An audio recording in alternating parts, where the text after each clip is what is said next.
Hello student, आप कैसे हो? आज की वीडियो में डिटरमिनेंट पार्ट 3 होगा। इसके पहले वाले वीडियो में हमने डिटरमिनेंट पार्ट 2 का जिक्र किया था और लास्ट मोमेंट में हमने ये बताया था, इनवर्स के बारे में बताया था कि कोई मैट्रिक्स इन्वर्टेबल कब होता है। एक बार फिर से रिकैप करते हैं उसका। कोई मैट्रिक्स इन्वर्टेबल तभी होता है, कोई स्क्वायर मैट्रिक्स से इन्वर्टेबल तभी होता है। इन्वर्टेबल किसी स्क्वायर मैट्रिक्स को इन्वर्टेबल कब कहेंगे? सपोज करो एक स्क्वायर मैट्रिक्स है, उसी ऑर्डर का कोई दूसरा स्क्वायर मैट्रिक्स भी एग्जिस्ट करता हो, इस तरह एग्जिस्ट करता हो कि ए को बी से प्री मल्टीप्लाई किया जाए या ए को बी से पोस्ट मल्टीप्लाई किया जाए। दोनों केसेज में अगर इसकी वैल्यू y के बराबर आती है तो इसका मतलब क्या होता है कि b जो होगा a का इनवर्स होगा। b क्या होगा? a का इनवर्स होगा, यानी b equal to a inverse. b equal to A inverse होगा तो हम लोग ये कहेंगे कि ये क्या है? इन्वर्टेबल है। ये इन्वर्टेबल तभी होता है जब उसी ऑर्डर का कोई दूसरा मैट्रिक्स इस तरह से हो कि ए को बी से मल्टीप्लाई किया जाए, बी को ए से मल्टीप्लाई किया जाए। दोनों केसेज में अगर इसकी वैल्यू आई के बराबर आती है तो ये बी क्या होगा? ए का इनवर्स होगा। तो हम लोग ये कहेंगे कि ये क्या है? इन्वर्टेबल है। ए इन्वर्टेबल है, इसका मतलब ए का इनवर्स एग्जिस्ट कर रहा है। ठीक, तो A B equal to B A equal to I, तो ए इनवर्स बी, या ये भी हो सकता है कि बी का इनवर्स क्या हो? ए के बराबर हो। यानी ये एक दूसरे के इनवर्स होते हैं। यानी दो अगर स्क्वायर मैट्रिसेस का प्रोडक्ट आइडेंटिटी मैट्रिक्स के बराबर है तो दोनों मैट्रिसेस एक दूसरे के इनवर्स होंगे। यानी ए इनवर्स की वैल्यू बी के बराबर होगी और बी इनवर्स की वैल्यू क्या होगी? ए के बराबर होगी। ये क्लियर हो गया? ठीक, किसी मैट्रिक्स का इनवर्स हम लोग कैसे फाइंड करते हैं? किसी मैट्रिक्स का इनवर्स फाइंड करने के लिए एक तो है एलिमेंट्री ऑपरेशन। एलिमेंट्री ऑपरेशन की हेल्प से क्या करते हैं? किसी मैट्रिक्स का इनवर्स फाइंड करते हैं, लेकिन ये हमारे सिलेबस में अब नहीं है। दूसरा, किसी मैट्रिक्स का इनवर्स जो है एडजॉइंट मैट्रिक्स के हेल्प से निकालते हैं। किससे निकालते हैं? एडजॉइंट मैट्रिक्स के हेल्प से निकालते हैं। तो यहाँ पे उसी का जिक्र हम करने जा रहे हैं, मैट्रिक्स का इनवर्स। तो मैट्रिक्स का इनवर्स एडजॉइंट मैट्रिक्स के हेल्प से निकालते हैं। कैसे निकालते हैं देखो, इसका हम आपको डेरिवेशन बता रहे हैं कि ए इनवर्स की वैल्यू क्या होती है। यहाँ देखो, अच्छा यहाँ आपने ये देखा कि इन दोनों मैट्रिक्स का प्रोडक्ट क्या है? आई के बराबर। ये दोनों स्क्वायर मैट्रिक्स है, सेम आर्डर, तो ये दोनों एक दूसरे के इनवर्स होंगे। ठीक, एक एडजॉइंट मैट्रिक्स का एक प्रॉपर्टी है, ये तो पढ़े हुए, A into adjoint A equal to adjoint A into A. इन दोनों की वैल्यू क्या है? डीटे इंटू वाई के बराबर है। अब डीटे से डिवाइड कर दो। डीटे से जब डिवाइड करेंगे तो डीटे हम कोशिश करें कि एडजॉइंट के नीचे लिख दें, क्योंकि किसी एक के नीचे तो लिखना ही पड़ेगा। तो A into adjoint of A upon det equal to adjoint of A upon det into A equal to Y. ये भी एक स्क्वायर मैट्रिक्स है और ये भी एक स्क्वायर मैट्रिक्स, उसी ऑर्डर का स्क्वायर मैट्रिक्स है। क्यों? क्योंकि ये एक स्क्वायर मैट्रिक्स है तो एडजॉइंट क्या होता है? उसी ऑर्डर का स्क्वायर मैट्रिक्स हो। तो दो स्क्वायर मैट्रिक्स का प्रोडक्ट आइडेंटिटी मैट्रिक्स के इक्वल है, तो दोनों एक दूसरे के इनवर्स होंगे। यानी ए का इनवर्स इसके बराबर होगा या इसका इनवर्स इसके बराबर होगा। तो therefore A inverse equal to adjoint A upon क्या होगा? डीटे होगा, या A inverse equal to 1 by det into adjoint of A. तो किसी मैट्रिक्स का इनवर्स निकालना हो तो सबसे पहले हम लोग ये चेक करेंगे कि उसकी डिटरमिनेंट वैल्यू कितनी है। अगर उसकी डिटरमिनेंट वैल्यू 0 है तो इसका मतलब ये इनवर्स एग्जिस्ट नहीं करेगा। अगर उसकी डिटरमिनेंट वैल्यू 0 है, 0 के बराबर नहीं है, तब ये इनवर्स क्या होगा? एग्जिस्ट करेगा। ठीक, यानी ए इनवर्स निकालने के लिए सबसे पहले आप क्या निकालेंगे? ए की डिटरमिनेंट वैल्यू निकालेंगे। अगर ए की determinant value not equal to 0 है तभी ए इनवर्स एग्जिस्ट करेगा। इसका मतलब समझ में आ गया कि ए क्या होना चाहिए? नॉन सिंगुलर मैट्रिक्स होना चाहिए। हमने इसके पहले आपको जिक्र किया था सिंगुलर और नॉन सिंगुलर मैट्रिसेस के बारे में। सिंगुलर मैट्रिक्स वो मैट्रिक्स होते हैं जिनकी डिटरमिनेंट वैल्यू 0 होती है और नॉन सिंगुलर वो होते हैं जिनकी डिटरमिनेंट वैल्यू 0 नहीं होती है। तो ये क्या है? अगर ए क्या है? ए अगर स्क्वायर मैट्रिक्स है और ये नॉन सिंगुलर है तभी इसका इनवर्स एग्जिस्ट करेगा। अगर ए सिंगुलर है तो इसका इनवर्स एग्जिस्ट नहीं करेगा, क्योंकि सिंगुलर है तो डीटे की वैल्यू क्या होगी? 0 होगी। जब डीटे की वैल्यू 0 होगी तो ये क्या हो? ए इनवर्स क्या हो जाएगा? नॉट डिफाइन हो जाएगा। उस केस में ये डज नॉट एग्जिस्ट करेगा। ठीक, तो A inverse is equal to 1 by det into adjoint of ए।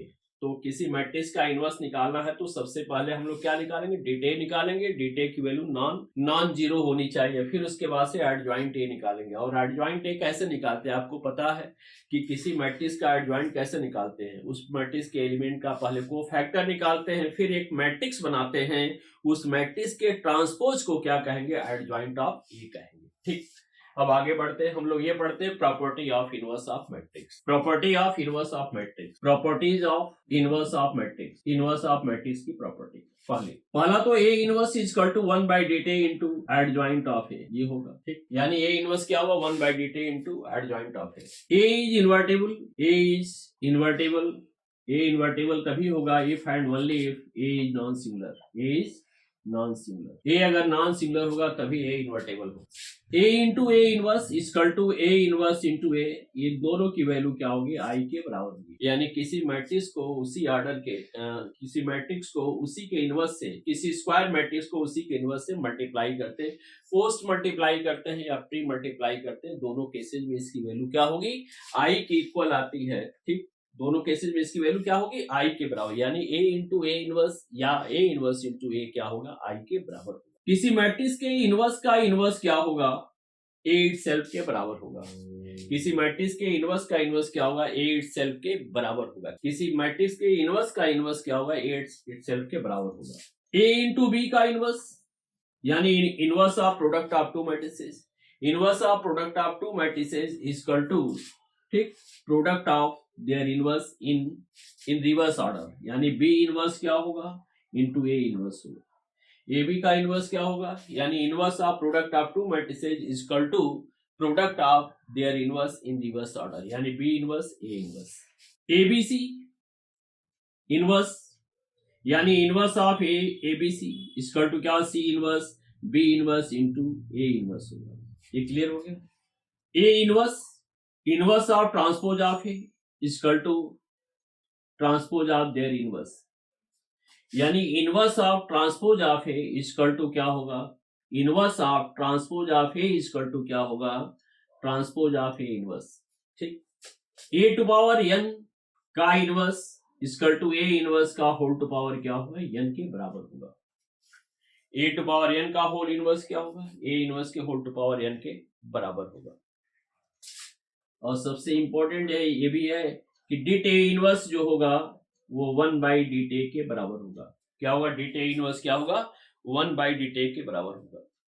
के इंटू ए का इनवर्स, तो के को बाहर करेंगे, 1 बाई के इंटू क्या होगा, ए इनवर्स होगा।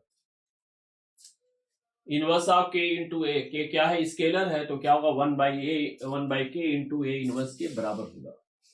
ये रही इनवर्स की प्रॉपर्टी, इनवर्स ऑफ मैट्रिक्स की property.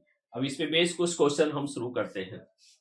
If A is equal to, example 1, if A is equal to 2 3, second order का स्क्वायर मैट्रिक्स है, 2 3 1 minus 4, B is equal to 1 minus 2 minus 1 3। ठीक, prove that A into B inverse, यानी inverse of A B is equal to B inverse A inverse, इसको कैसे prove करेंगे। हमने आपको बताया था कि सेकंड ऑर्डर के स्क्वायर मैट्रिसेस का एडजॉइंट मैट्रिक्स कैसे निकालेंगे। डायगोनल एलिमेंट्स को इंटरचेंज कर देंगे और नॉन डायगोनल एलिमेंट का साइन चेंज कर देंगे। तो हमें क्या निकालना है, inverse of A B equal to B inverse A inverse. तो सबसे पहले हम लोग क्या निकालेंगे, सबसे पहले ए बी फाइंड करेंगे। क्या फाइंड करेंगे, ए बी फाइंड करेंगे। या सबसे पहले एक काम करो, ए का इनवर्स निकालना हो तो पहले हम लोग ए की डिटरमिनेंट वैल्यू निकालें, बी की डिटरमिनेंट वैल्यू निकालें, फिर एडजॉइंट ए निकालें, फिर एडजॉइंट बी निकाल लें। ठीक, उसके बाद से ए बी निकाल लें, फिर ए बी की डिटरमिनेंट वैल्यू निकाल लें और फिर उसके बाद से ए बी का एडजॉइंट ए निकाल लें। तो सबसे पहला काम क्या करेंगे, ए का हम लोग क्या निकालें, डिटरमिनेंट वैल्यू। डिट ए कितना होगा बताएं जरा, डिट ए की वैल्यू -8 -3 यानी कितनी आएगी, -11। डिट बी की वैल्यू क्या होगी, 3 -2 हो जाएगा, यानी product of diagonal elements minus product of non diagonal, -1 और -2 कितना होगा, 3 - 2 यानी 1 हो जाएगा। तो dt क्या है, -11 है, यानी dt क्या है, नॉट इक्वल टू 0 है, देयरफॉर ए इनवर्स एग्जिस्ट। ये लिख देंगे, यहाँ जो डिट बी भी क्या है, 0 के इक्वल नहीं है, इसका मतलब बी इनवर्स एग्जिस्ट। तो ये आ गया, ठीक, ए इनवर्स जो डिट ए की वैल्यू और डिट बी की वैल्यू। अब इसके बाद से हम लोग ये निकालेंगे ए बी क्या होगा, ए इंटू बी। तो पहले ए और बी का प्रोडक्ट निकाले। ए क्या है 2 3, फिर 1 -4, बी आपका 1 -2 -1 3। अब इसको कैसे मल्टीप्लाई करें, आप तो जानते हैं कि रो और कॉलम में मल्टीप्लाई करते हैं। C11 C12 C21 C22 C11 क्या हो, फर्स्ट रो फर्स्ट कॉलम को एलिमेंट वाइज ऐड करेंगे, एलिमेंट वाइज मल्टीप्लाई करेंगे, फिर इसको ऐड करेंगे। 2 × 1 -3 -1 हो गया। फिर फर्स्ट रो सेकंड कॉलम -4 9 5 होगा। फिर सेकंड रो फर्स्ट कॉलम 1 और फिर +4 5 होगा। और फिर first second row second column कितना आएगा आपका, -2 -12 यानी -14। तो इस तरह से ए बी की वैल्यू आ गई। अब ए बी की डिटरमिनेंट वैल्यू निकाल लें। तो डिट ए बी क्या होगा आपका, क्या होगा, प्रोडक्ट ऑफ डायगोनल एलिमेंट -1 × -14 और माइनस क्या होगा 5 × 5, ठीक। तो 14 माइनस क्या होगा 25 यानी -11 हो गया। तो ए बी की डिटरमिनेंट वैल्यू आ गई। अब हम लोग इस पे फोकस करें, किस पे, जो हमें प्रूव करना उस पे फोकस करें। तो पहले हम लोग ए बी का इनवर्स निकालें। चूंकि यहाँ पे ए और ए बी क्या है, सेकंड ऑर्डर का स्क्वायर मैट्रिक्सेज है, इसलिए इसकी एडजॉइंट मैट्रिक्स की वैल्यू डायरेक्टली हम लोग निकालेंगे। तो सबसे पहला हमारा क्या है, ये एलएचएस लिखे, A B inverse equal to क्या होगा 1/डिट A B into adjoint of A B. अब ए बी का एडजॉइंट निकालें, 1/डिट ए बी, 1/डिट ए बी होगा ये 1/डिट ए बी 1 और डिट ए बी की वैल्यू कितनी -11, 1 क्या होगा -11। अब ए बी का एडजॉइंट क्या होगा, ए बी क्या है सेकंड ऑर्डर का क्या स्क्वायर मैट्रिक्स है। तो इसका एडजॉइंट कैसे निकालेंगे, ये डायगोनल एलिमेंट्स को इंटरचेंज कर देंगे, -14 -1 होगा और नॉन डायगोनल एलिमेंट का साइन चेंज कर दें, -5 -5, ठीक। तो ये आ गया आपका ए बी इनवर्स आ गया, यानी इनवर्स ऑफ ए बी आ गया। अब आते हैं आरएचएस पे। आरएचएस क्या है, यहाँ पे B inverse A inverse, B inverse और ए इनवर्स। बी इनवर्स की वैल्यू कैसे निकलेगी, 1/डिट बी इंटू क्या होगा 1/डिट B into adjoint of B into 1/डिट ए इंटू क्या होगा एडजॉइंट ऑफ ए। इन दोनों चूंकि स्केलर, इन दोनों को एक साथ मल्टीप्लाई करो, 1/डिट बी कितना है, डिट बी कितना है 1 है, 1 इंटू क्या होगा और डिट ए कितना -11 इंटू एडजॉइंट बी इंटू क्या होगा एडजॉइंट ए होगा, ठीक। देखना है इसका क्रम जो है यही रहेगा जो पहले लिखा है, पहले एडजॉइंट ए लिखा तो एडजॉइंट ए और फिर एडजॉइंट बी। तो -1/11 होगा। एडजॉइंट बी की वैल्यू कितनी होगी, एडजॉइंट बी यानी इसका एडजॉइंट मैट्रिक्स कैसे निकालेंगे, क्या करेंगे, डायगोनल एलिमेंट को इंटरचेंज करेंगे, 3 और 1 होगा और नॉन डायगोनल एलिमेंट का साइन चेंज कर देंगे। इसका साइन क्या होगा, साइन चेंज कर देंगे यानी 2 और 1 होगा। एडजॉइंट ए कैसे निकालेंगे, एडजॉइंट ए भी क्या है सेकंड ऑर्डर का स्क्वायर मैट्रिक्स है, तो इसका भी एडजॉइंट मैट्रिक्स हम लोग डायरेक्टली निकालेंगे। क्या करेंगे, डायगोनल एलिमेंट्स को इंटरचेंज कर देंगे, -4 2 और फिर इसका साइन चेंज कर देंगे। डायगोनल एलिमेंट को इंटरचेंज करेंगे और नॉन डायगोनल एलिमेंट का साइन चेंज करते हैं, -3 और 1 मल्टीप्लाई करें, कितना आएगा ये -1/11 और ये क्या होगा फर्स्ट रो फर्स्ट कॉलम -12 -2 -14। फिर इसके बाद फर्स्ट रो सेकंड कॉलम -9 +4 -5। फिर सेकंड रो फर्स्ट कॉलम -4 -1 -5। फिर सेकंड रो सेकंड कॉलम -3 +2 -1 हो गया, ठीक। अब आप देखें, आप एलएचएस और आरएचएस क्या है, बराबर है, फर्स्ट और सेकंड, चूंकि from first and second we see that A B inverse is equal to B inverse into A inverse. इस तरह से हम लोग इस क्वेश्चन को सॉल्व करेंगे। एक बार और इसको रिपीट करते हैं, ए की वैल्यू ये दिया है, बी की वैल्यू ये दी है, A B inverse equal to B inverse A inverse, या इसको कहिए प्रूव करना हो या इसको वेरीफाई करना, क्योंकि ये तो प्रॉपर्टी है। तो सबसे पहले ए की डिटरमिनेंट वैल्यू निकालेंगे, फिर बी की डिटरमिनेंट वैल्यू निकालें, फिर ए बी को मल्टीप्लाई करके उसकी ए बी की डिटरमिनेंट वैल्यू निकालें। ए की डिटरमिनेंट वैल्यू क्या होगी, product of diagonal elements minus product of non diagonal elements क्या होगा, -8 -3, और ये क्या होगा -11 आया। क्योंकि डिटे क्या है, नॉट इक्वल टू 0 है, देयरफॉर ए इनवर्स एग्जिस्ट, ए की वैल्यू, ए का इनवर्स एग्जिस्ट करेगा। फिर इसके बाद से डिट बी निकालेंगे, तो डिट बी कैसे निकालें, product of diagonal element minus product of non diagonal element. तो डायगोनल एलिमेंट का प्रोडक्ट क्या हो, 1 into 3 होगा, और नॉन डायगोनल एलिमेंट का प्रोडक्ट -2 into -1 क्या होगा, 2 होगा। तो 3 - 2 क्या होगा, 1 हो गया। ये भी क्या है, नॉट इक्वल टू 0 है, देयरफॉर बी इनवर्स एग्जिस्ट। ये क्लियर हो गया। अब ए बी का प्रोडक्ट निकालो, ए बी का प्रोडक्ट यानी ए को बी से मल्टीप्लाई करेंगे, तो ये रो और कॉलम में मल्टीप्लाई होता आप तो जानते हैं। तो इसकी वैल्यू कितनी आई, -1 5 5 और -14, ये ए बी हो गया। अब इसकी डिट वैल्यू निकालो, 14 - 25 -11 आ गया। अब इसको एलएचएस को लेके चलते हैं, ए बी का इनवर्स यानी inverse of A B. Inverse of A B क्या होगा, 1 by det A B into adjoint of A B. तो 1 by डिट ए बी कितना है, -11, और एडजॉइंट कैसे निकालोगे, तो अब चूंकि ये सेकंड ऑर्डर का स्क्वायर मैट्रिक्स है, तो इसका एडजॉइंट हम डायरेक्टली निकालेंगे। क्या करेंगे, डायगोनल एलिमेंट्स को इंटरचेंज कर दें, -14 -1, और नॉन डायगोनल एलिमेंट का साइन चेंज कर दें, कितना आएगा, -5 -5। तो ये हो गया आपका एलएचएस। आरएचएस क्या है, B inverse A inverse. B inverse means क्या होगा, adjoint B upon mod B होगा, ठीक। और ए इनवर्स क्या होगा, एडजॉइंट ए अपॉन क्या, मॉड ए होगा। ये चूंकि दोनों स्केलर है, इनको एक साथ मल्टीप्लाई कर दो, तो 1 by क्या होगा, डिट बी इंटू डिट ए, डिट बी इंटू डिट ए। तो डिट बी की वैल्यू कितनी, 1 है, और डिट ए की value -11, 1 into -11 into adjoint B into adjoint A. ये क्लियर हो गया। एडजॉइंट बी की वैल्यू क्या होगी यहां, यानी इसका क्या निकालना, एडजॉइंट मैट्रिक्स। तो क्या करेंगे, डायगोनल एलिमेंट्स को इंटरचेंज करेंगे, तो क्या होगा, 3 यहाँ 1 होगा, इसका साइन चेंज कर दें, +2 +1 होगा। और इसका एडजॉइंट कैसे निकालें, इसको इंटरचेंज करेंगे, 4 -2 होगा, -3 -1 होगा, फिर इसको मल्टीप्लाई कर दें, ये आएगा।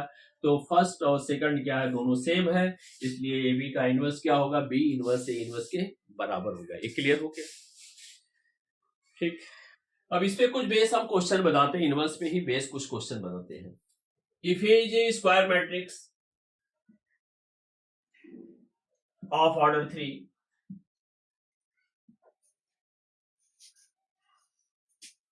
and if dit A is equal to 5, find पहला dit A inverse, second 5A, dit of 5A, dit of adjoint of 2A। कैसे इसकी वैल्यू निकालेंगे,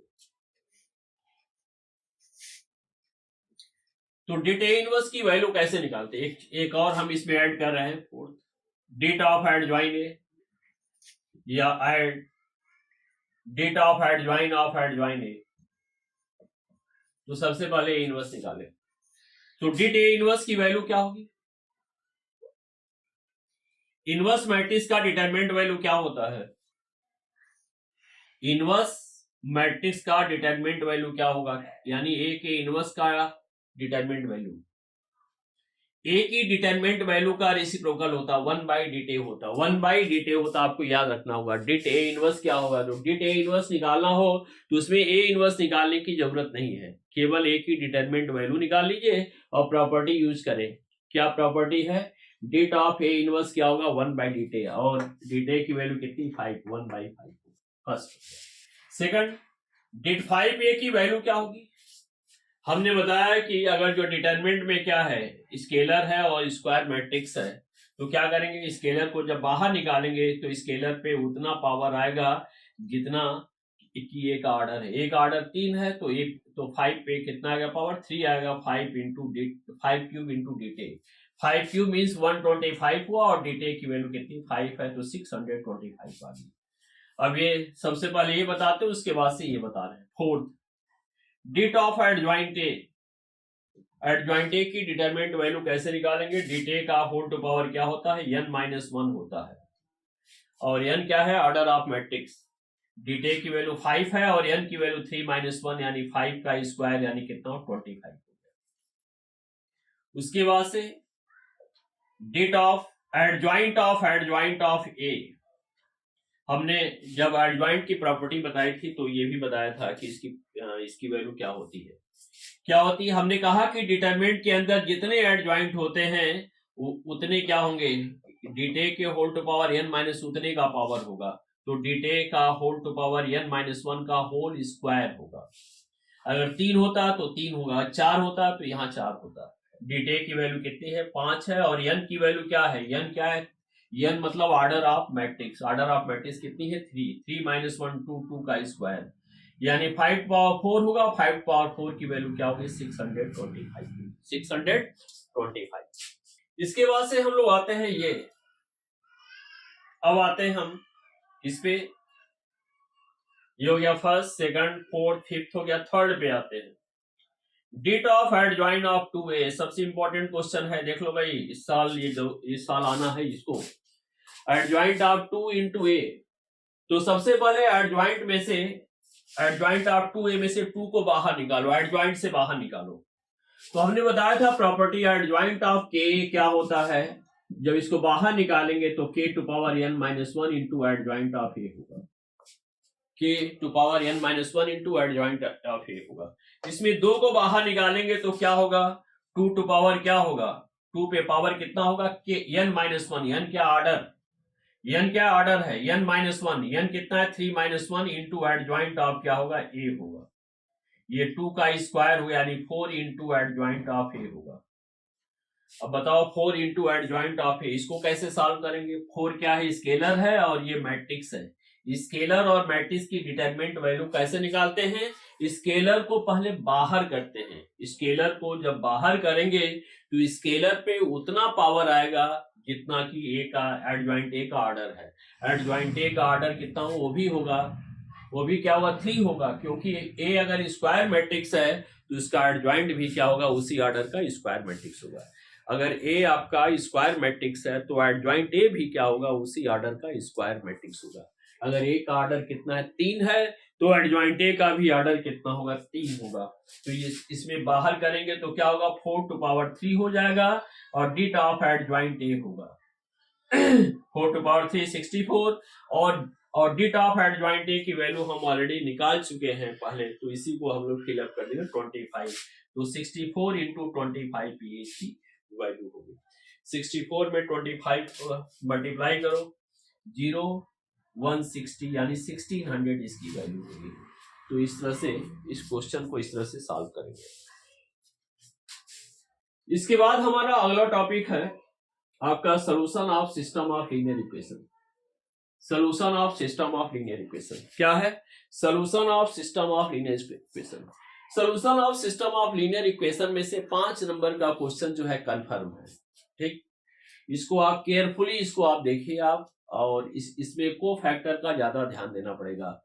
solution of system of linear equation, तो solution of system of linear equation में 5 तरह के question होते हैं। उन 5 तरह के क्वेश्चन हम बताएंगे, उनमें से कोई ना कोई क्वेश्चन एक जरूर आता है।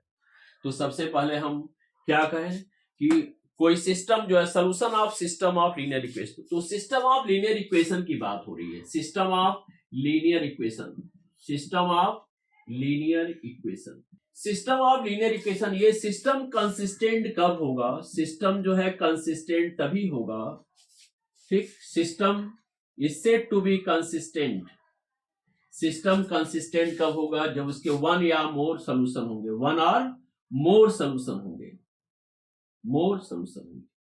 कोई सिस्टम जो है कंसिस्टेंट कब होगा, जब सिस्टम के क्या होंगे, एक या एक से ज्यादा सोल्यूशन होंगे। एक सोल्यूशन है तो उसको क्या कहेंगे, यूनिक सोल्यूशन कहेंगे, और एक से ज्यादा सोल्यूशन है तो इसको क्या कहेंगे, इन्फिनेटली मेनी सोल्यूशन। क्या है ये, यूनिक सोल्यूशन या इन्फिनेटली मेनी सोल्यूशन। कोई सिस्टम जो है कंसिस्टेंट कब होता है, कोई सिस्टम कंसिस्टेंट तभी होता है जब वो सिस्टम सॉल्युबल है। सॉल्युबल का मतलब उसको सॉल्व किया जा सके, उसको सॉल्व किया जा सके, चाहे एक सोल्यूशन हो चाहे एक से ज्यादा सोल्यूशन है। अगर कोई सिस्टम सॉल्युबल है तो वही उस सोल्यूशन, तो अगर कोई सिस्टम सॉल्युबल है तो सिस्टम को कंसिस्टेंट कहते हैं। अगर कोई सिस्टम जो है सॉल्युबल नहीं है तो वो सिस्टम क्या होता है, इनकंसिस्टेंट होता है। तो system is said to be inconsistent. कोई सिस्टम इनकंसिस्टेंट कब कहा जाएगा, जब वो सिस्टम क्या सॉल्युबल नहीं है, यानी no solution, system has no solution. जब सिस्टम का कोई सोल्यूशन नहीं है तो सिस्टम क्या होगा, इनकंसिस्टेंट होगा। ये समझ आ गया कि सिस्टम को कंसिस्टेंट जो है कब कहा जाएगा, जब सिस्टम क्या हो, सॉल्युबल है, यानी इसका मतलब उसके एक सोल्यूशन हो या इन्फिनिटली मेनी सोल्यूशन हो, या यूनिक सोल्यूशन हो। एक सोल्यूशन का मतलब यूनिक हुआ, या मोर सोल्यूशन का मतलब क्या, इन्फिनिटली मेनी सोल्यूशन होगा। यानी सोल्यूशन है, यानी सोल्यूशन उसका एग्जिस्ट कर रहा है, इसका सिस्टम क्या है, सॉल्युबल है। और सिस्टम सॉल्युबल है तो सिस्टम क्या होगा, कंसिस्टेंट होगा। फिर यहाँ पे देखो, अगर सिस्टम के कोई सोल्यूशन नहीं है तो सिस्टम को कहा जाए कि सिस्टम क्या है, इनकंसिस्टेंट है। ठीक, इनकंसिस्टेंट का मतलब बेकार का सिस्टम, इसका कोई मतलब नहीं है। ठीक, अब आते हैं हम लोग solution of system of linear equation के बारे में जानते हैं। System of linear equation, system of linear equation को कैसे हम लोग सॉल्व करते हैं, यानी उसका सॉल्यूशन कैसे फाइंड करते हैं। तो यहाँ पे system of linear equation in 2 variable भी हो सकता है, इन 3 वेरिएबल्स भी हो सकता है, इन 4 वेरिएबल्स भी हो सकता है, और इन 5 वेरिएबल भी हो सकता है। लेकिन हम 2 या 3 के बारे में डिस्कस करेंगे। लेकिन हमारा यहाँ टोटल फोकस किस पे होगा, system of linear equation in 3 variables पे। तो 3 वेरिएबल्स पे ही फोकस कर रहे हैं, 2 वेरिएबल्स तो आप कर लेंगे। ठीक, उसी को देख के 2 वेरिएबल्स वाला भी कर लेंगे, लेकिन हमारा फोकस यहाँ पे system of linear equation in 3 variables पे होगा। तो सिस्टम ऑफ लीनियर इक्वेशन को, ये जो डिटरमिनेंट के चैप्टर में क्यों आया, तो सिस्टम ऑफ लीनियर इक्वेशन को सॉल्व करने के 2 मेथड है। एक मेथड जो है मैट्रिक्स मेथड है, जिसको क्रैमर रूल्स कहते हैं, जिसको क्रैमर्स रूल कहते हैं। एक क्या होता है, डिटरमिनेंट मेथड, और दूसरा है मैट्रिक्स मेथड। तो क्रैमर रूल हमारे सिलेबस में नहीं है। ठीक, क्रैमर रूल हमारे सिलेबस में नहीं है, केवल क्या है, ये मैट्रिक्स मेथड्स हमारे सिलेबस में है। तो सिस्टम ऑफ लीनियर इक्वेशन को मैट्रिक्स यूज करके उसको कैसे सॉल्व करते हैं, इसके बारे में जानेंगे। ठीक, यानी solution of system of linear equation using matrix method, using matrix method, यानी मैट्रिक्स मेथड से कैसे सॉल्व करेंगे। ठीक, सिस्टम ऑफ लीनियर इक्वेशन को मैट्रिक्स मेथड से कैसे सॉल्व करते हैं। ठीक, कंसीडर करते हैं system of linear equation in 3 variable, जैसे a1x plus b1y plus c1z equal to d1, और a2x plus b2y plus c2z equal to d2, और a3x plus b3y plus c3z into क्या होगा, d3 होगा। ये क्या है, system of linear equation in 3 variables होते हैं। सबसे पहले इसको मैट्रिक्स इक्वेशन के फॉर्म में लिखेंगे। सबसे पहले इसको मैट्रिक्स इक्वेशन के फॉर्म में लिखेंगे। मैट्रिक्स इक्वेशन के फॉर्म में कैसे लिखेंगे, उसको लिखने के पहले एक चीज हम बता दें, तब उसके बाद से हम आपको बताते हैं कि उसको मैट्रिक्स इक्वेशन के फॉर्म में कैसे लिखेंगे। जरा ये ध्यान दीजिए आप, अगर ऐसे लिखा है a1 b1 c1 a2 b2 c2 a3 b3 c3, और यहाँ x y z लिखा है इक्वल टू, अगर यहाँ d1 d2 d3 लिखा है, तो इसका मतलब क्या हुआ, कैसे इसको हम लोग कैसे हम लोग एक्सट्रैक्ट करेंगे, कैसे हम लोग ABC a1 b1 c1 और x y z में रिलेशन फाइंड करेंगे। ठीक, तो सबसे पहले इसको इससे मल्टीप्लाई करते हैं। इसको मल्टीप्लाई कैसे करेंगे, ये 3/3 ऑर्डर का है, ये 3/1 ऑर्डर का है। इसको जब मल्टीप्लाई करेंगे तो क्या होगा, 3/1 ऑर्डर का क्या होगा, मैट्रिक्स हो गया, यानी 3 रो होंगी और एक क्या होंगी, कॉलम होंगी, और यहाँ d1 d2 d3 होगा। क्या लिखेंगे बोलो, a1x क्या होगा, a1x plus b1y plus c1z। ठीक, और ये क्या होगा फिर a2x प्लस b2y अब प्लस c2z हो जाएगा, और फिर a3x अब प्लस b3y प्लस c3z हो जाएगा। अब फिर क्या करें, कंपेयर करेंगे, तो दोनों जो है मैट्रिसेस बराबर हैं, तो उनके करस्पॉन्डिंग एलिमेंट सेम होंगे। तो a1x plus b1y plus c1z equal to d1 हो जाएगा, और a2x plus b2y plus c2z equal to d2 हो जाएगा। इसी तरह से क्या होगा, d3 हो जाएगा। ये समझ आ गया। ठीक, यानी इनको हम मल्टीप्लाई करेंगे और फिर कंपेयर करेंगे तो हमें ये मिलेगा।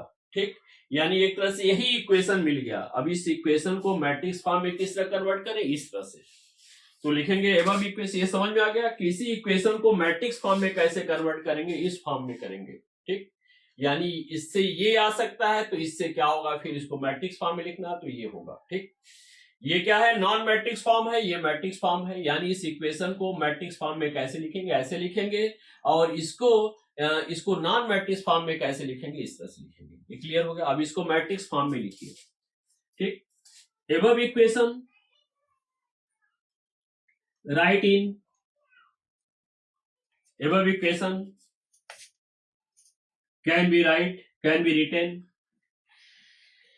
written in form of matrix equation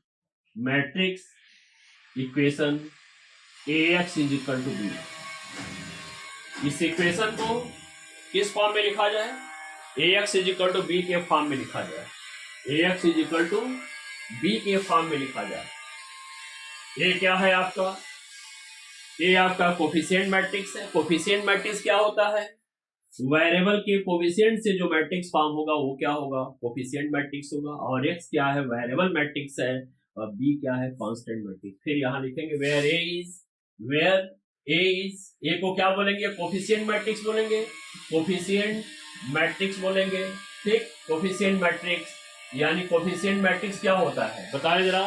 coefficient matrix का मतलब क्या हुआ, वेरिएबल के कोफिशिएंट से जो मैट्रिक्स फॉर्म होता है उसको हम लोग कोफिशिएंट मैट्रिक्स कहते हैं। तो ए की वैल्यू क्या होगी, यहाँ पे मैट्रिक्स ए क्या होगा, इन फर्स्ट रो में क्या होगा, a1 b1 c1, in second row में a2 b2 c2, in third row में a3 b3 c3। फिर x क्या है, वेरिएबल मैट्रिक्स है, वेरिएबल मैट्रिक्स को किस में लिखते हैं, कॉलम मैट्रिक्स में लिखें। क्या होगा, एक्स वाई जेड होगा, और फिर उसके बाद से कांस्टेंट मैट्रिक्स बी हो गया, बी क्या हो गया, d1 d2 d3।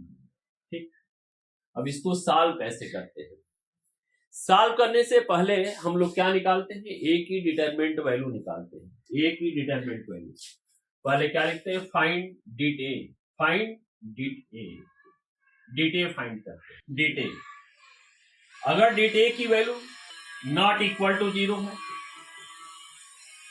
तो सिस्टम क्या होगा, कंसिस्टेंट होगा, और system has unique solution and has unique solution, unique solution. ठीक, यानी सिस्टम ऑफ लीनियर इक्वेशन को सॉल्व करने के लिए जब मैट्रिक्स मेथड यूज करते हैं, ठीक, तो हम लोग इसको मैट्रिक्स के फॉर्म में कन्वर्ट करते हैं। मैट्रिक्स के फॉर्म में कन्वर्ट करने के लिए ax इक्वल टू b के फॉर्म में लिखते हैं, फिर a की डिटरमिनेंट वैल्यू निकालते हैं। a की डिटरमिनेंट वैल्यू इसलिए निकालते हैं कि हम लोग ये चेक करते हैं कि क्या a का इनवर्स एग्जिस्ट कर रहा है। ठीक, तो dt निकालेंगे, अगर dt is not equal to 0 है तो सिस्टम क्या होगा, कंसिस्टेंट होगा, and system has unique solution. System is consistent, यहां लिख दे रहे हैं system is consistent and system has unique solution. अगर dt 0 के बराबर है तब हम लोग ये फाइंड करते हैं, find adjoint a into B की वैल्यू फाइंड करते हैं। क्या फाइंड करते हैं, एडजॉइन a इंटू बी की वैल्यू फाइंड करते हैं। अगर एडजॉइन a इंटू बी की value, adjoint a into B की वैल्यू भी क्या है, 0 मैट्रिक्स है, क्योंकि ए बी मैट्रिक्स है, ए बी मैट्रिक्स 0 मैट्रिक्स है, 0 मैट्रिक्स ऐसे लिखते हैं। तो सिस्टम जो है कंसिस्टेंट भी हो सकता है या इनकंसिस्टेंट हो सकता है। कंसिस्टेंट कब होगा, जब उसके इन्फिनिटी मेनी सोल्यूशन होंगे, और इनकंसिस्टेंट कब होगा, जब उसके कोई सोल्यूशन नहीं। यानी सिस्टम इज कंसिस्टेंट और inconsistent according as may be, यहां लिखना may be, system may be consistent और inconsistent according as infinitely many solution or no solution।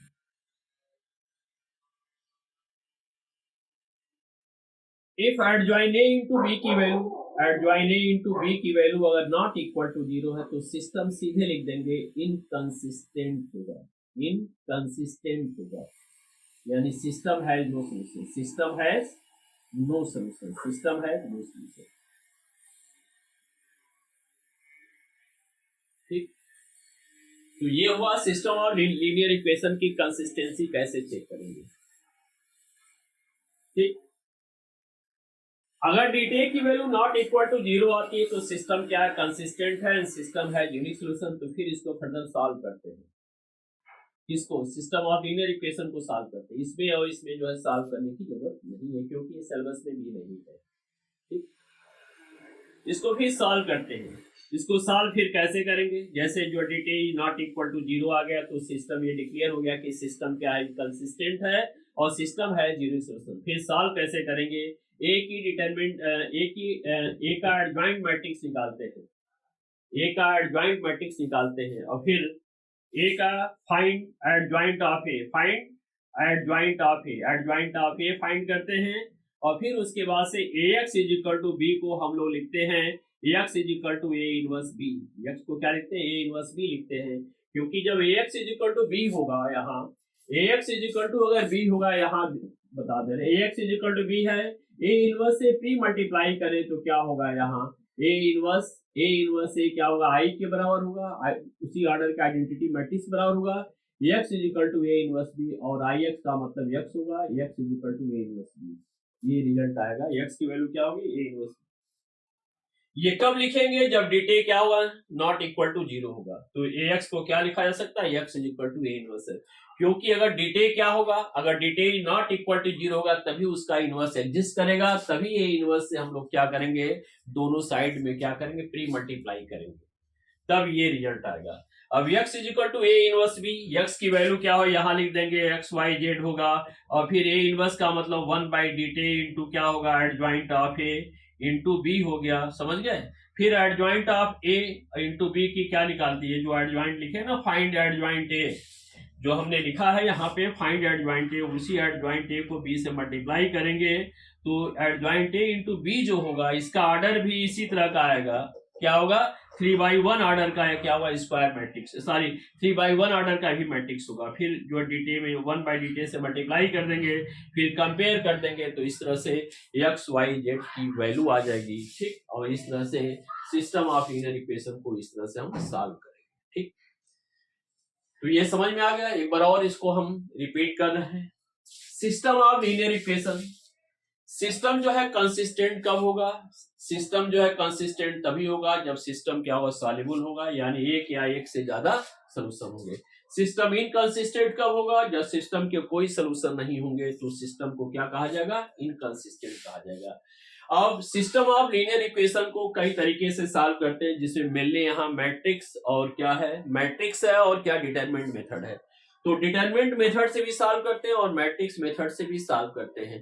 तो solution of system of linear equation आपको डिटरमिनेंट मेथड से solve करना ये syllabus में नहीं है। ठीक, ये क्लियर हो गया। तो अगर इसको डिटरमिनेंट मेथड से हम लोग सॉल्व करते हैं तो उसको क्या करते हैं, क्रैमर रूल। ठीक, क्रैमर्स रूल कहते हैं, लेकिन वो सिलेबस में नहीं है, तो यहाँ मैट्रिक्स मेथड हम लोग यूज करेंगे। तो solution of system of linear equation को क्या करते हैं, मैट्रिक्स मेथड यूज करके इसको फाइंड करके इसको सॉल्व करते हैं।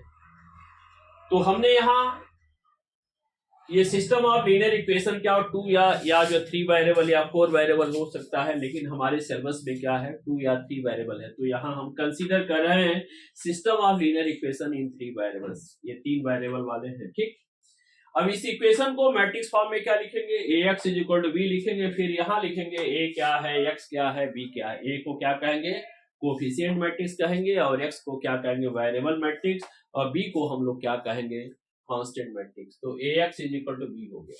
ठीक, उसके बाद से क्या निकालते हैं, dt निकालते हैं। dt की वैल्यू क्या है, अगर dt फाइंड करते हैं, dt की वैल्यू नॉट इक्वल टू 0 है तो क्या होगा, तो क्या होगा, सिस्टम कंसिस्टेंट होगा और सिस्टम है यूनिक सॉल्यूशन। फिर उसके बाद से फर्दर हम लोग सॉल्व करते हैं। तो कैसे फर्दर सॉल्व करते हैं, अगर dt जो है डिक्लेयर हो गया नॉट इक्वल टू 0 है तो सिस्टम कंसिस्टेंट होगा, यूनिक सॉल्यूशन हुआ। यूनिक सॉल्यूशन का मतलब x की एक वैल्यू होगी, y की एक वैल्यू होगी और z की भी एक वैल्यू होगी। फिर उसके बाद से एडजॉइंट ए फाइंड करते हैं, एडजॉइंट ए फाइंड करते हैं। ये क्लियर हो गया ना कि dt नॉट इक्वल टू 0 है, इसका मतलब क्या होगा, इस सिस्टम क्या होगा, यूनिक सॉल्यूशन होंगे, यानी इक्वेशन के या सिस्टम के यूनिक सॉल्यूशन होंगे। या ये भी कह लो ए इनवर्स एग्जिस्ट करेगा। जब ए इनवर्स एग्जिस्ट करेगा तभी इसको हम लोग सॉल्व कर सकते हैं, किसको, सिस्टम ऑफ लीनियर इक्वेशन को। तो पहले क्या करते हैं, एडजॉइंट ए फाइंड करते हैं, फिर ax is equal to B को हम लोग कैसे लिखेंगे, x is equal to A inverse B लिखेंगे, x is equal to A inverse B लिखेंगे। क्यों? क्योंकि ए इनवर्स इसलिए मल्टीप्लाई कर रहे हैं दोनों साइड में, ठीक। यानी डायरेक्ट इससे ये रिजल्ट लिख देते हैं। अगर dt क्या है, नॉट इक्वल टू 0 है, तो x is equal to B को डायरेक्टली हम लोग क्या लिखते हैं, x is equal to A inverse B लिखते हैं। ax is equal to B है, चूंकि ए इनवर्स एग्जिस्ट कर रहा तो x is equal to A inverse B हो गया है। अब x का मतलब क्या है, variable matrix x y z, और a इनवर्स का तो 1/dt इनटू एडजॉइंट a है। एडजॉइंट a क्या होगा, उसी ऑर्डर पे, यानी a का जो ऑर्डर है उसी ऑर्डर का ये क्या स्क्वायर मैट्रिक्स हुआ, और b इसको जब मल्टीप्लाई करेंगे एडजॉइंट a इनटू b, तो इसी ऑर्डर का क्या लिख लेगा, मैट्रिक्स आ जाएगा। ये क्या 3/1 ऑर्डर का है, तो ये भी 3/1 ऑर्डर का क्या हुआ, स्क्वायर मैट्रिक्स होगा, ठीक। ये भी क्या हुआ 3/1, फिर 1/dt से हर एक एलिमेंट में मल्टीप्लाई कर देंगे, फिर कंपेयर कर देंगे, तो इस तरह से x y z की वैल्यू निकल आएगी, ठीक। तो ये क्लियर हो गया। हाँ, दूसरा फेज, dt इक्वल टू 0 है, तो इसके बाद से क्या करते हैं, adjoint a into B find करते हैं। अगर एडजॉइंट a इंटू बी की वैल्यू 0 मैट्रिक्स के बराबर है, तो सिस्टम में बी कंसिस्टेंट और inconsistent according as infinity many solution और नो सोल्यूशन, ठीक। अगर एडजॉइंट a इंटू बी की वैल्यू नॉट इक्वल टू 0 है, तो सिस्टम क्या होगा, इनकंसिस्टेंट होगा और सिस्टम के कोई सोल्यूशन नहीं होंगे। लेकिन केवल हमें ये चेक करना, हमारे बोर्ड सिलेबस में केवल ये है कि सिस्टम कंसिस्टेंट है या इनकंसिस्टेंट है, ये चेक करना होता है। अगर dt की वैल्यू नॉट इक्वल टू 0 तो सिस्टम कंसिस्टेंट होगा। अगर dt की वैल्यू 0 है तो क्या फाइंड करते हैं, ये फाइंड करते हैं, उससे क्या होता है, ठीक। सिस्टम में भी कंसिस्टेंट और inconsistent according as infinity many solution या नो सोल्यूशन, ठीक।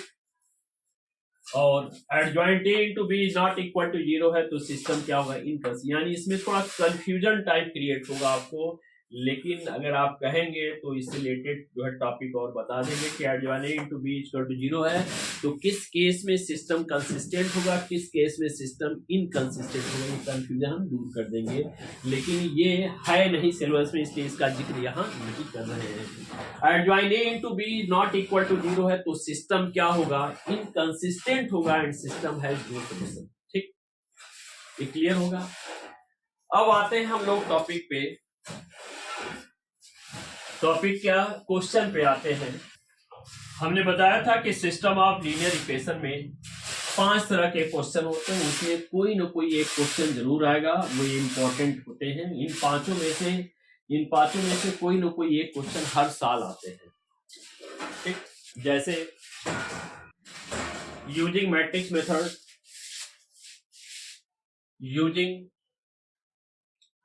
मेथड, सबसे पहले हम simple system of linear equation को कैसे सॉल्व करते होता है, सॉल्व द फॉलोइंग सिस्टम को कैसे सॉल्व करेंगे। x plus 2y minus 3z equal to -4, 2x plus 3y plus 2z equal to 2, फिर 3x minus 3y minus 4z, 3x minus 3y plus 4z equal to 11, sorry minus 11।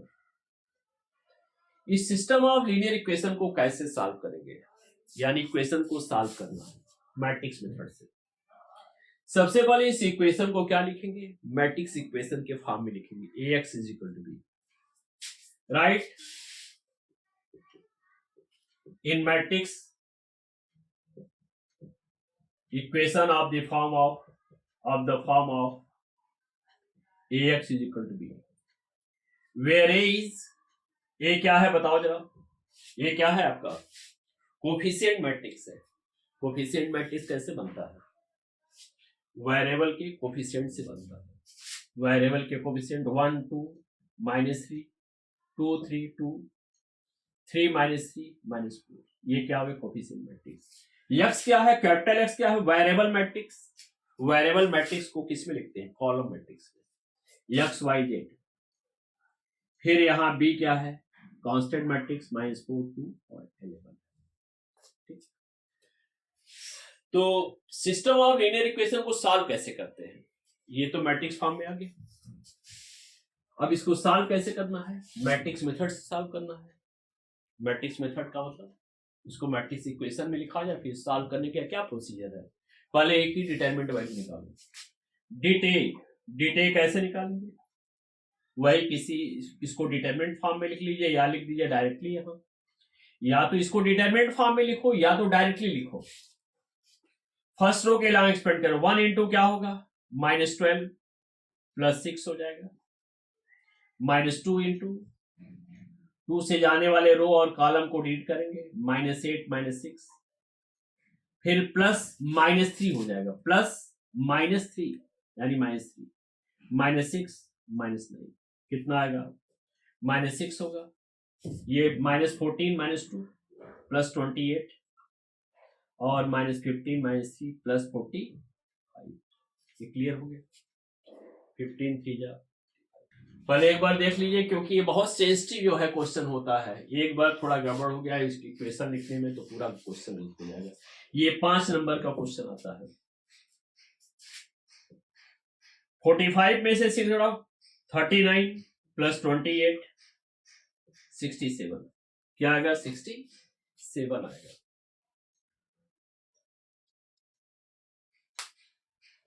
एक बार और check कर लेते हैं, -12 plus 6 -2 into -8 -6 -3 into -6 -9 -15 -3 45 67 आ गया।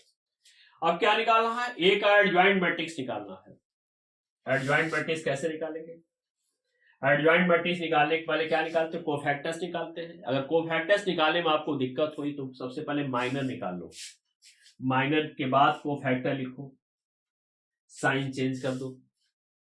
Cofactor क्या होता है, प्रॉपर साइन के साथ उसका माइनर होता है। या तो आप माइनर निकाल लो, M11 M12 M13, ये तो निकालना आसान है क्योंकि इसमें साइन की बात नहीं है।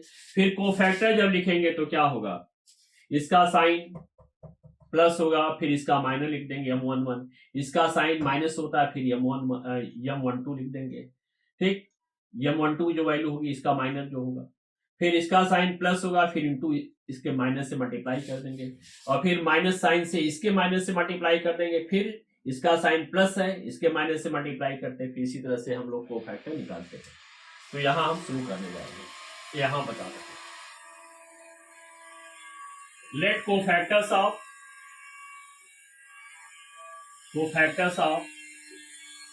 Elements of AB C11 C12 C13 and so on. पहले C11 निकालें, C11 कैसे आएगा, C11 का साइन प्लस है, इसका माइनर कैसे लिखेंगे, C11 का मतलब इसका कोफैक्टर, कोफैक्टर का मतलब साइन,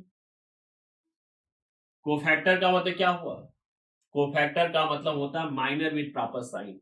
ये प्रॉपर साइन है, माइनर 1 का माइनर क्या होगा, ऐसे लिख देंगे आप, 32 -3 4 कितना आएगा बताएं भाई, -12 -6 प्लस 6 यानी -6 होगा।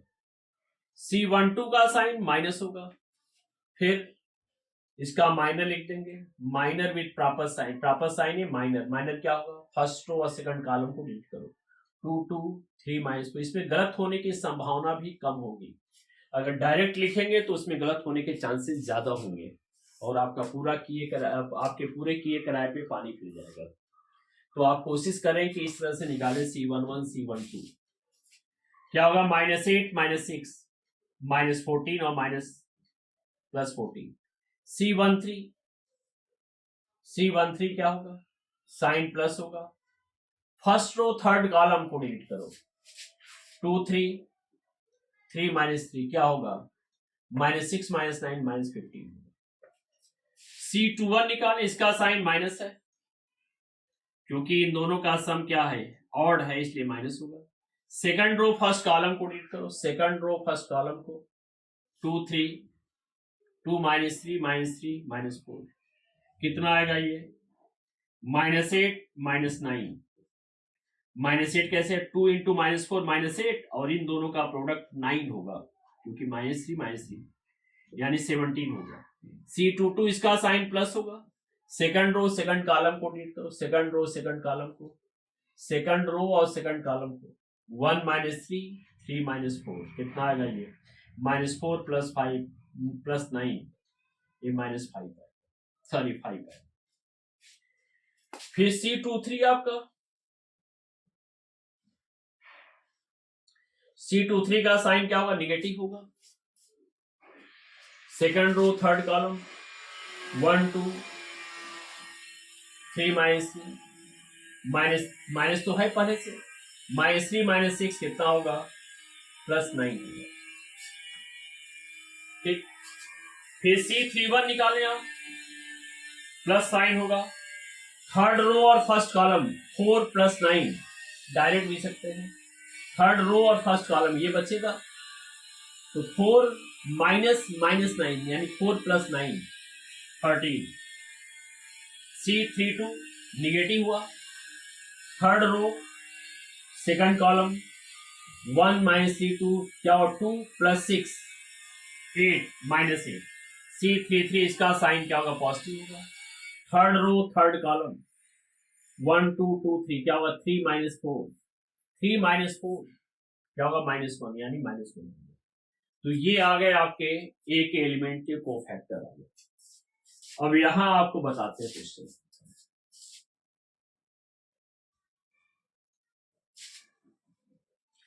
अब एडजॉइंट ऑफ ए लिखे आप। एडजॉइंट ऑफ ए की वैल्यू कैसे निकलते हैं,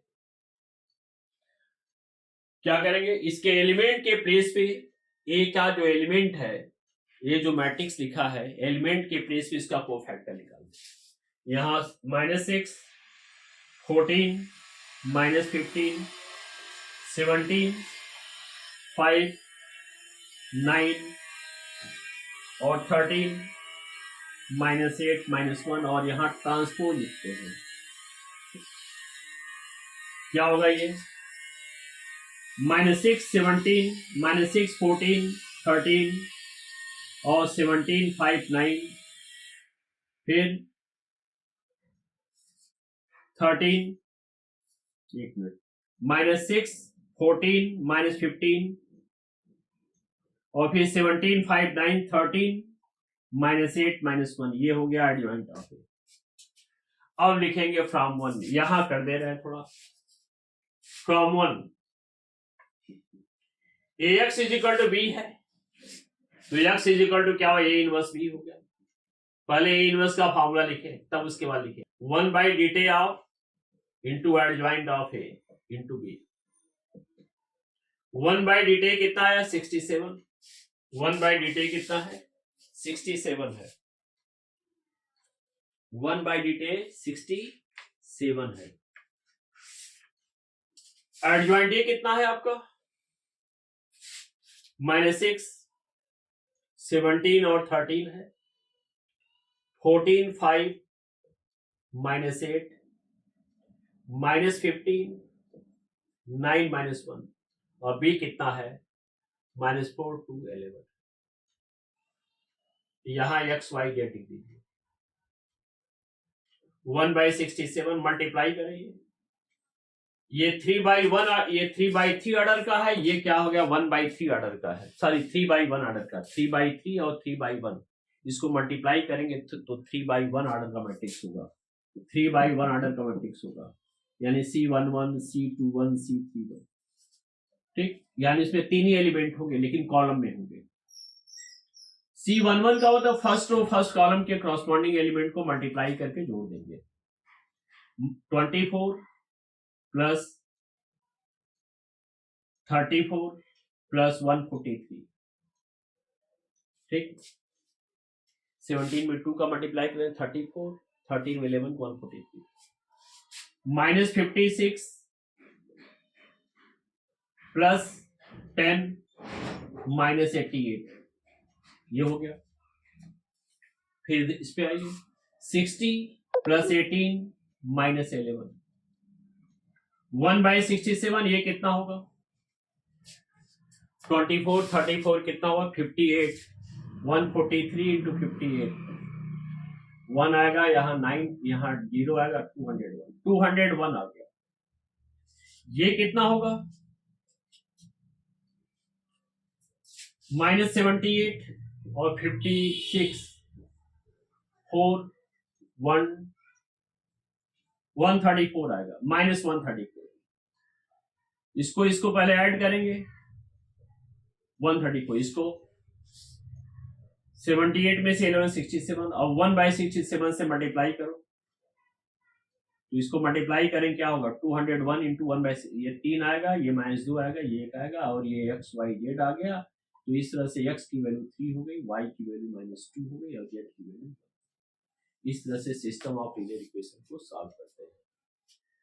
अब नेक्स्ट वीडियो में हम, यानी नेक्स्ट जो डिटरमिनेंट पार्ट 4 में हम और क्वेश्चन के बारे में डिस्कस करें जो इम्पोर्टेंट क्वेश्चन है। ठीक, ओके, बाय बाय।